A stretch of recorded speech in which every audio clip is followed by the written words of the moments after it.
And when So modernism ends. yes, 1930? 1939. But Antonovici, this artist, continued in the vein of modernism.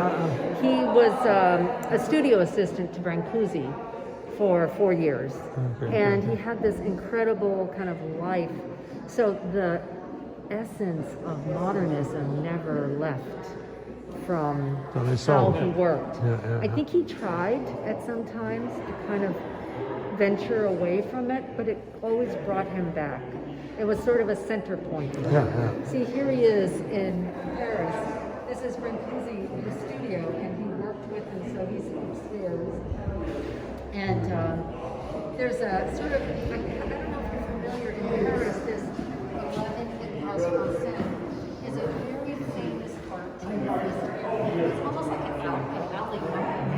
And on that street have lived some of the most amazing artists of that time period. Brancusi was from Romania. He ended up here.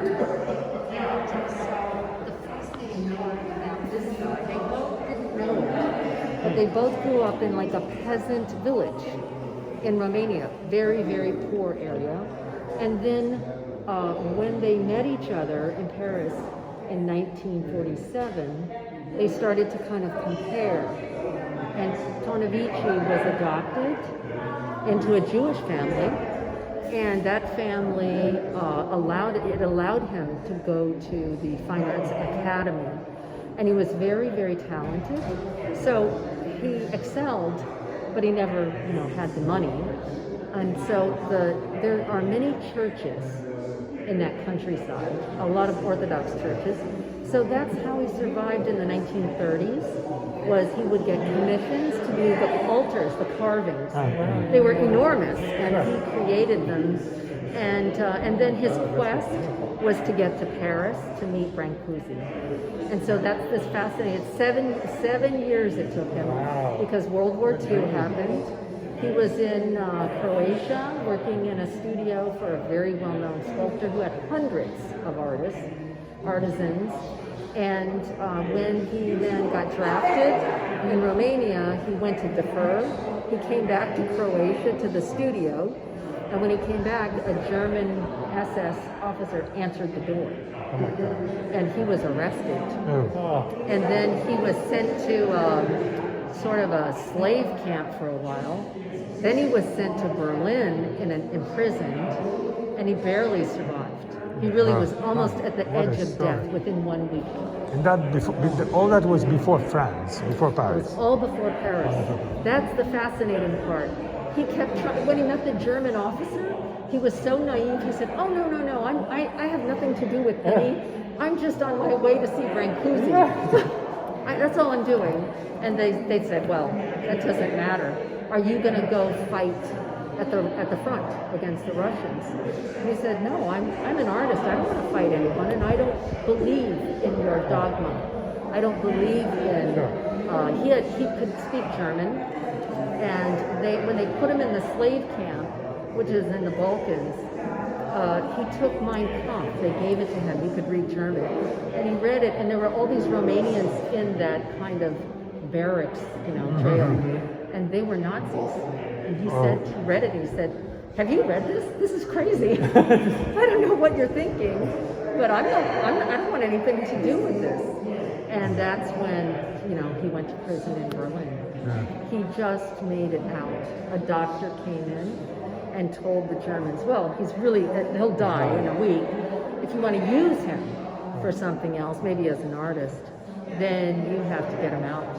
So under guarded release, he was released to Vienna, and he was admitted to work with an artist in the Fine Art Academy, and that's where he stayed for about 2 years. Finally kind of went to the countryside for wood carving, and finally in 1947, he gets to Brancusi. And how did you have access to these works? So it really came to us that this artist had gone through so much. Look at this. Yeah, it's amazing. And in the Like, what is the story? A work like this, how does it get today in Manhattan? Where has it so been? it's part of the collective. When he died in 2002, and actually died destitute. All of this, he worked so hard. He did so many amazing works. But you know, as an artist, sometimes it's Yeah. so he was up with them. In the end, when he died, there were 3 individuals who came in, and they had already known him, and they tried to preserve everything. It sort of got broken. Not family members. No. He was married. Once to a French woman, and he had 2 other women in his life, and you know that was it. He had failing. He had a stroke. He had lots of health issues. You know, when we were reading it, That's life, huh? for him, we felt like, oh, I wish we could help you, and you just feel that we've helped a lot of artists in this area because it's almost like you can't look away. There are many artists here in their 80s and 90s living alone, no family, and sometimes when we visit them, we're so shocked by, you know, have you seen a doctor? Do you have food in your refrigerator? So we've sort of rescued a few of the artists in the neighborhood by making sure that we take them to the doctor and we leave food for them and just to, or get a kind of network together to help. But in this case, you asked the question, how does it happen? So then when these Because individuals... it's many beautiful works. Yeah, they kept them, and then we came along, maybe about 10 years ago, learned about it, and through them, we have been able... This is the first exhibition.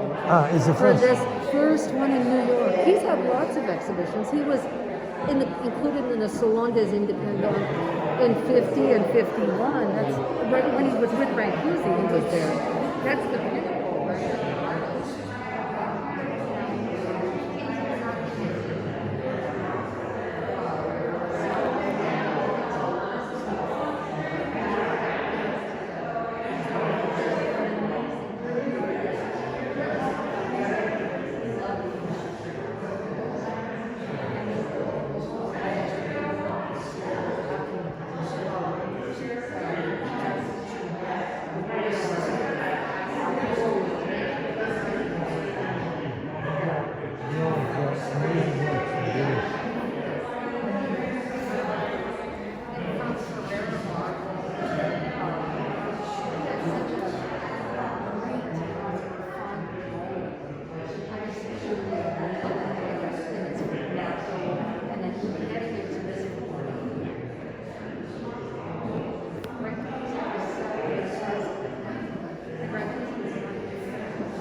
And he was really mad. He would take his fist and put someone in the back.